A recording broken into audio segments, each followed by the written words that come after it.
Alright, video. Who knows where it's going. I have this idea, this vision, that, there's sort of an easy diagram to everything, right? It's sort of like the physics thing and the economy thing, and everything can be sort of reductionized. You go down to it and you try to find out the mechanism, and you say, what is it?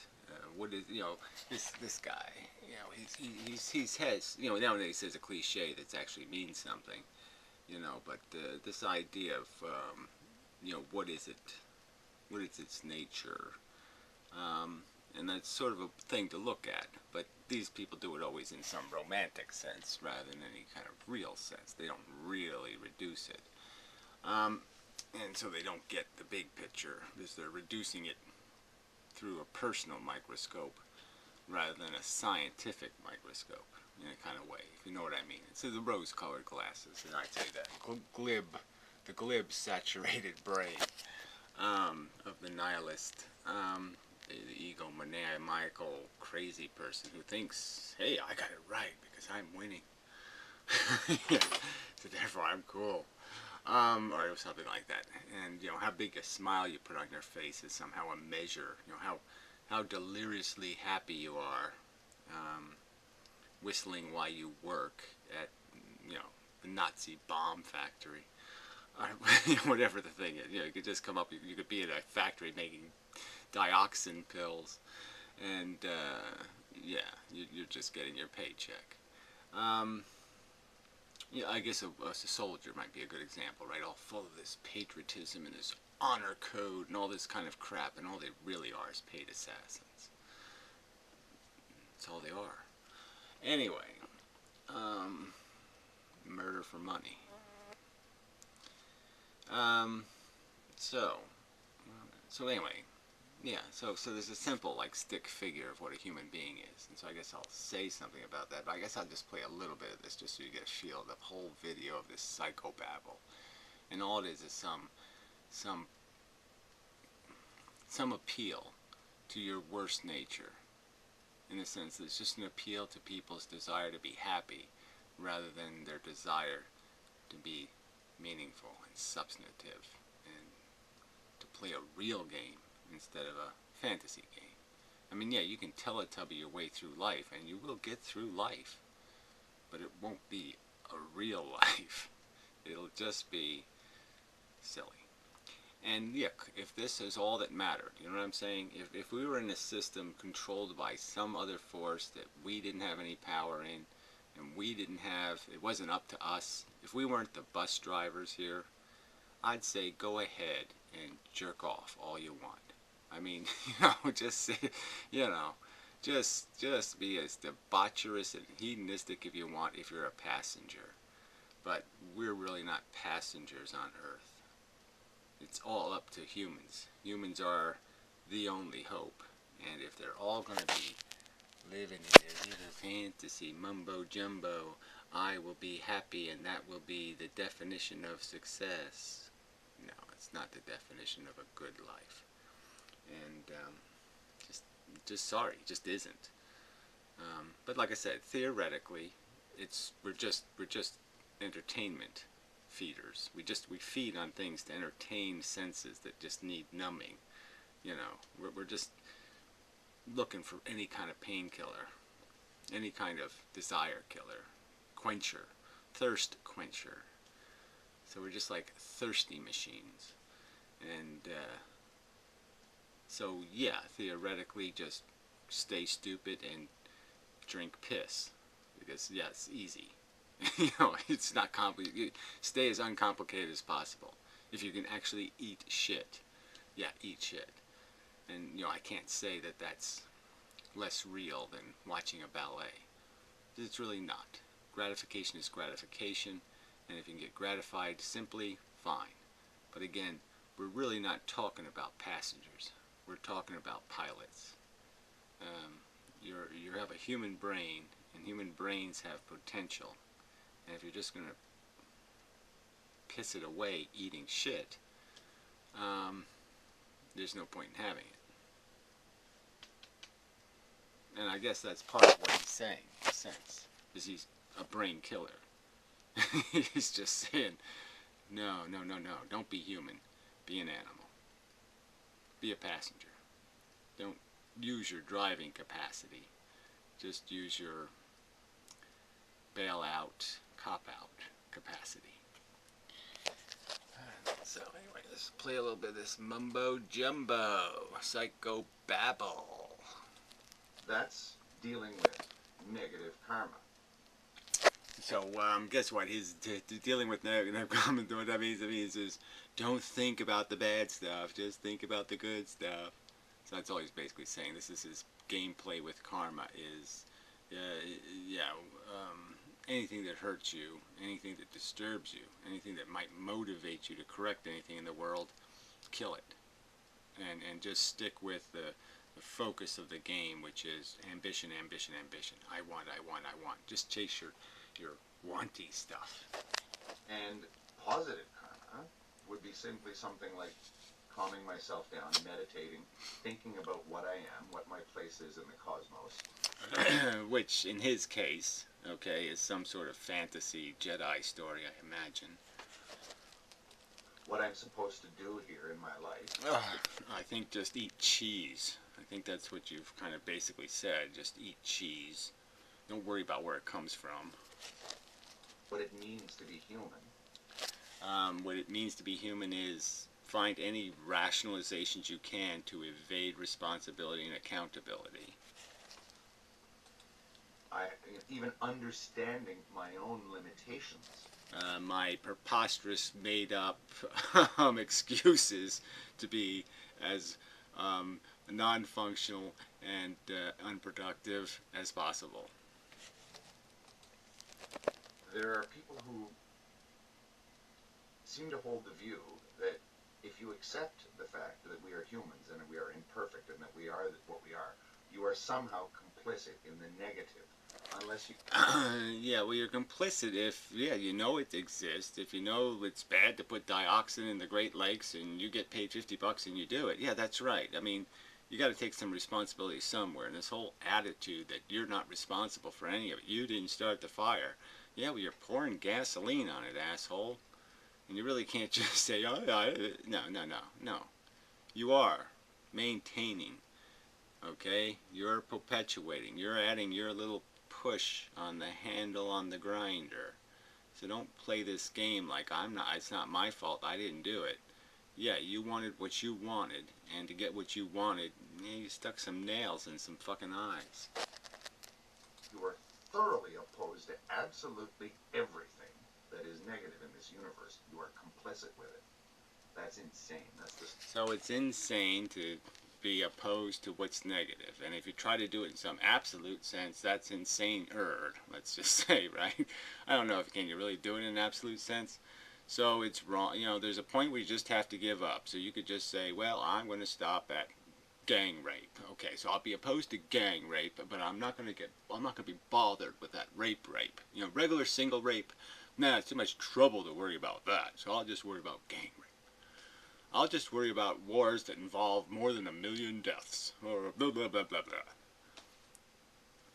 Yeah, I think that's called just copping out, buddy. Alright, that's not a coping skill. Copping out is not a coping skill. It's copping out. It's failure. Slippery slope, if you ask me. So it's a slippery slope. Once you start thinking like you got to do something about something, that's just slippery slope. Well, I guess it is. That's right. Once you start recognizing that the bad ain't going to go away if everybody just sits around jerking off, well, that's the truth. If no one's driving the bus will crash into something and there'll be bloody horror and screaming and horror. So yeah, that's the truth. Ugh. Pathetic. We are what we are. Which means absolutely nothing, you know. So that's the part I'll go into. Accumulation of experience and memory. Yeah, accumulation of experience and memory, he said. We are what we are. You know, this is just such a messy kind of concept, right? Because what are we? Yeah, that's right. We're children who are psychologically, you know, turned into something, some sort of neurotic, some sort of compulsive disorder.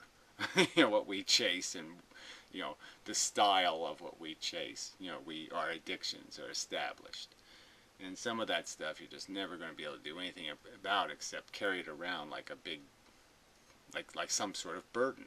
You could argue that somebody could be psychologically perverted in their youth and then they end up being a pedophile. And now they got to carry this sick desire around with them for the rest of their life. And the whole idea of the not only having to control their impulses, but going through the world trying not to be outed in some way or trying not to be in some way persecuted. And it's just it's such a horribly negative thing, and yet they didn't do anything to ask for it. They didn't create the problem. It's just something they have to live with. So we all have our little neuroses. We all have our compulsions. We all have our addictions. And then we just go through life trying to find out which ones are manageable, and hope that our addictions don't so consume us that we have no time to do anything productive. I mean, I could argue that I spent the first 30 years of my life getting about 10% efficiency out of my brain because my brain was occupied with compulsion. Anyway. Oh, shit. The one reader. Know what you are. You have to know where you are. You have to know what your limitations are. Yeah, all this stuff doesn't mean anything, right? Yeah, know what your limitations are in the sense that, yeah, you can't lift steamrollers with a single push. You can't stop traffic by just stepping out on the highway. You can't fly if you jump out of a window. Yeah, know your limitations, but don't use them as an excuse, as a cop-out. Don't say that because I can't fly, I can't do anything. And so I'm just going to do what I want to do. Because I can't do anything about any problem in the world. And thinking about it just gives me an upset stomach, so I can't be bothered with that. I mean, just, I'm sorry, this crap that you're here to be happy, and that's it. That's how you play the life game well, is just make sure you get your porridge, you get your silly smile on your face, and that's all. That's the only obligation that exists. It's just such a cop-out. It is such an insult to what the reality is when you really look at the world we live in and the mess it is in and the precarious danger that exists everywhere. This is China shop. This is, some sort of badly built, whatever you want to call it, one of those things around in a building where you can look over the edge, a balcony, and there's too many people on it. We can see there's too many people on Earth. We can see there's lots of these impending doom problems. And you can't, if everybody just sits around and says, I'm not going to do anything about it, I'm just worried about me, well, that's just not going to get the job done. And it's not going to kill you. See, knowing your limitations means to him, well, my limitation is as soon as it's inconvenient, fuck you. It's not about like it's going to kill him. It's about it's not convenient, right? So we're back to this inconvenient truth thing, and we can see quite obviously that's all it's about. We're killing people for convenience. That's the truth of the world we live in. And this asshole is saying, don't worry about it. It's not your problem. You didn't do it. It's not your fault. Don't worry about it. He even mocks in here. I don't know if we're going to get to it because I'm not going to play much of this, but he even mocks the idea, or as like a threat. He mentions the golden rule. And I was like, I started laughing. I said, who could possibly find the golden rule oppressive? What in do unto others as you'd have others do unto you is oppressive? I mean, that's Nazi? That's fucking Stalin coming for me or something? That's the ultimate boogeyman? Do unto others as you have others do unto you. That's frightening? So yeah, don't tell me how you have to know your limitations. You're making your limitations. You're creating your limitations, and you're doing it on purpose. You're crippling your productivity by just saying, I'm not going to bother with this whole concept of productivity. I'm not even going to try. So that just sucks. Sorry, but that just sucks. Bloody hard stuff, finding out where your limits are. Yeah, well, I don't think, like I said, limits to what? Again, it's going to kill you? No, it's not going to kill you. It's going to be inconvenience. That's what it is. It's going to make you you're going to have to, maybe you'll have to live with cobwebs, or, you'll have to live with cold water, or you'll have to live with some other inconvenience, some unsatisfied desire. Although they do say that's what youth is for, finding out where your limits are. Yeah, well, whatever. Yeah, those are just, again, and sometimes you could just make the argument that the way we're finding out is another thing that needs to be fixed, right? Because too many people find out after they're paralyzed. And that really just doesn't do them any good, does it? I mean, there's no point in finding out after you're paralyzed that, oh shit, football was really a stupid reason to be paralyzed.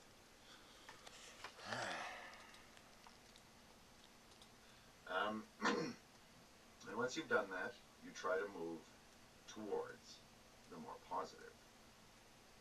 Whatever. So he's not going to tell us what that more positive is, but it has nothing to do with fixing anything in the world or doing anything that means anything or anything like that. It just has to do with some sort of eating cheese, I suspect. So anyway, now I'm almost not in the mood, but I'm gonna do this thing. I don't even know if I need to draw it. I mean, just look at me like a stick figure. And you say, okay, let's just do an accounting. Let's just say, all of a sudden, I'm here on Earth. And let's just say, yeah, I have vocabulary, and I'm literate. Let's just pretend like him. I'm saying, okay, what do I have? I have all these memories, I have all this psychology, I have all this shit, and let's just throw all of it out. So I'm just here. And what do I observe? What do I see? What do I see happening? What do I see inside of me, even? And I guess the first thing after, let's say, a week of experience, I might say, well, I got this idea that, yeah, there's this pain thing. I can have horrible sensations and I can have pleasant sensations. So I'm doing this feeling thing. I'm a feeling thing. And the feelings have a qualitative element to them. There's good ones and bad ones. There's elevated or improved conscious states, comfortable and uncomfortable. So one could argue that it's all uncomfort and you're just trying to get comfortable. So it's like you might observe and say, well, if I theorize on that, if I reduce that down, well, what is it really? What is that mechanism, this feeling thing? Yeah, it's just basically you can get to this high point where you're totally comfortable. You're warm enough and everything's all kind of floaty and soft and you're sensual and everything's just kind of tingly and fun and blah blah blah, and everything else is a degrade of that. Everything else is some step down from there, and then you just want to get back to that little blissful, at peace with everything. The air is right, the smells are right, nothing in your body is harassed or annoyed or irritated. The muscles are all relaxed, the poop is pooped out, you're all comfortable. Yeah, and then everything else is just tension. Everything else is just some sort of hostility towards that comfort. Some sort of nagging, irritation. So we're irritable most of our life. And we're just seeking unirritability. And so what he's saying is okay, there's these ideas or thoughts that will irritate you. And so he's saying kill them. So if there's a thought that life is futile, or life is stupid, or the planet's heading for doom, yeah, just eliminate those understandings. Do not recognize them, and just tap dance, because you like tap dancing, and sometimes after you tap dance, you have that little bit of a, ooh, that was good, feeling. So anyway, so we're feeling. We're feeling things, needy things. So the feelings create the need thing. We need the bliss. And basically there's this filtering thing, where certain stuff has to come in. It has to go through this psychology thing, and it'll give us bliss. But it has to be, the buttons have to be pushed in the right order. Okay, yeah, you have to do everything in the right order, first base, second base, third base, home.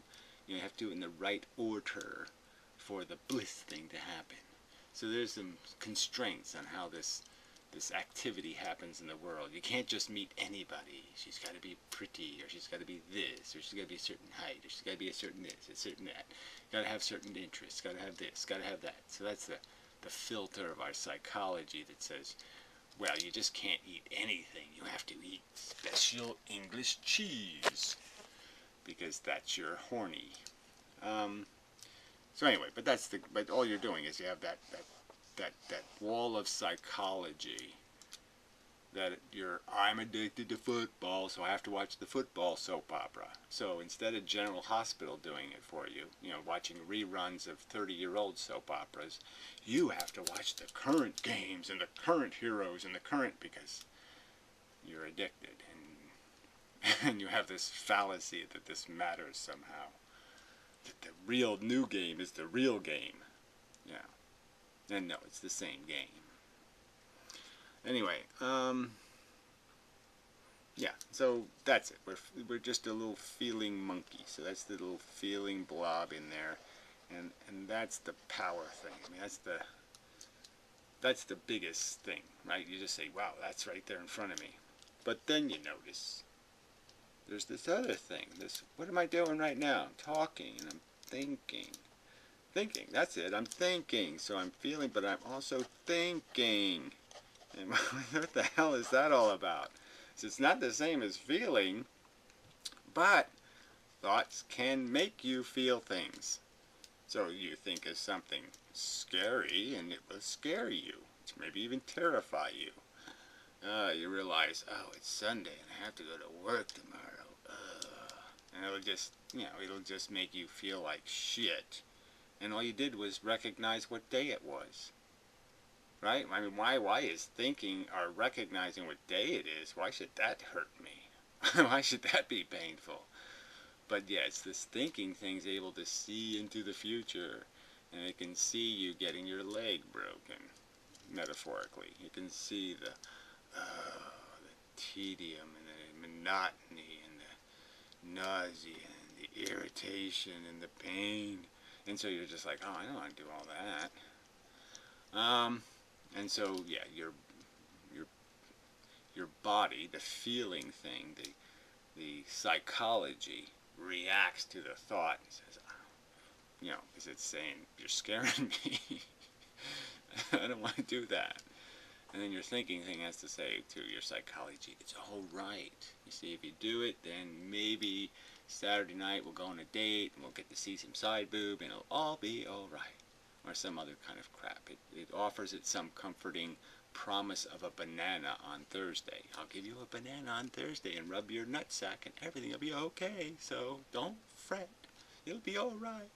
So your brain just plays a little game to calm down your psychology, blah, blah, blah, blah, blah. And this is the bullshit we do.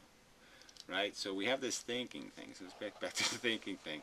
And let's reduce that, right? So the thinking thing can be used as just some thing that placates, right? They use the smart part to just placate the feeling part. Just make rationalizations for me.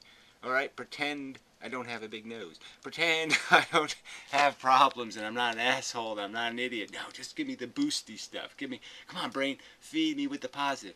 Okay, well, there's no horrible stains on your sweater. You're doing really good today, Gary. You almost have hair. Yeah, you're doing okay. It's kind of lame and flat, but it's okay, you're doing okay. So you end up just using your thoughts. They're just being controlled in a sense as just some sort of thing that you like a sneeze. You reflexively have a feeling, and then your thinking brain panics and says, oh shit, I had a feeling, I gotta get rid of that. I gotta suppress that, I gotta control that. And so you start rationalizing and coming up with a bunch of bullshit to make you feel better. Oh, well, maybe we'll find a pot of leprechaun gold. And then your thinking brain says, but we don't believe in leprechauns. And then you'll say, you'll just make up some kind of crap to say somehow, well, there could be leprechauns. He even said in his video here, he said some could-be's. Reincarnation might be possible. Yeah, so that's all you do. You just go, reincarnation might be possible. Leprechaun gold might be possible. Or, well, maybe it'll be Ronald Reagan's gold. Maybe I'll dig up some gold that somebody else buried. It doesn't necessarily have to be leprechaun gold. There you go. I'll find somebody else's buried fortune. Yeah, that's it. So, but it's just all this thinking. For what purpose? Oh, to placate the psychology that needs boosting, and it needs to feel better, and it needs rationalization. So your brain is doing all this thinking just to create fantasy stories to placate your little feeling psychology. Now, what I'm also noticing is, being a person on planet Earth for a week, I might notice that there's all this technology and there's stuff and there's mechanical things and all kinds of stuff to learn. And so this thinking brain can apparently do all kinds of things. It can solve problems. Like, you have a problem, your store is 5 miles away and it's a long walk and it could be raining. Well, we solve the problem. We make a little car with wheels on it and a motor, and you can sit inside of it and listen to tunes and go to the store and not get wet and not get tired. And so that's really cool. We solve a problem. So you notice that this brain thing has potential to solve problems. If it devotes itself to things, it can come up with solutions. It can figure out how they wobbled rocks on Easter Island or something. It can do all kinds of things.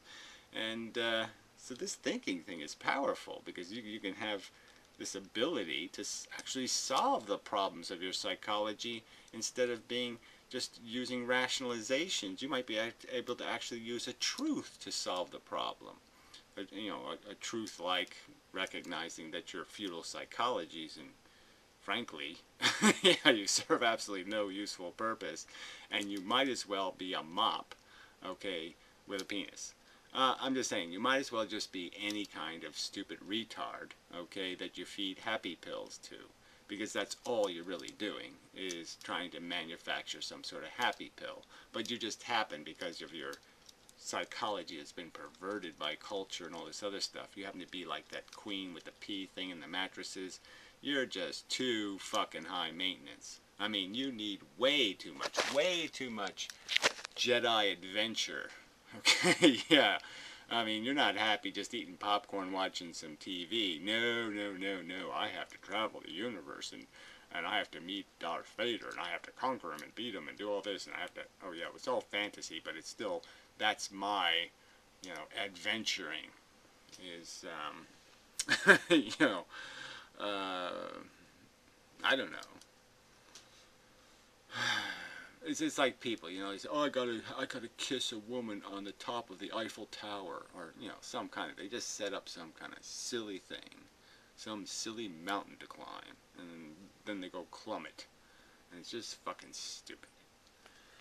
So anyway, so yeah, he's using his thinking thing just to come up with excuses to feed his little monkey more bananas, and to keep his monkey off of the, holy shit, we're on a bus with no driver and somebody ought to do something. So he's just trying to keep the monkey from recognizing he's on a bus, there's no fucking driver, the whole thing's heading for brick walls, and somebody probably should man up, put the old brain back in their brain, and take care of business. Be responsible for their existence. Try to maximize the productivity of their existence. It's like, even if you were on a bus, right? You could still theoretically understand. Let's see, I can masturbate, or I could try to cure cancer. What should I do? I can read fantasy novels, or I could read chemistry and biology books. See, you have these choices to either make your brain more powerful as a productivity tool, or you can choose to make your brain into a hanky. Yeah, a snot rag. And these people will tell you, yes, just be the hanky. Yeah, just be an expression of bodily oozing. Don't bother with this thinking thing. Too dangerous. Slippery slope. Once you start thinking, well, then you're really in trouble. Yeah, once you put on your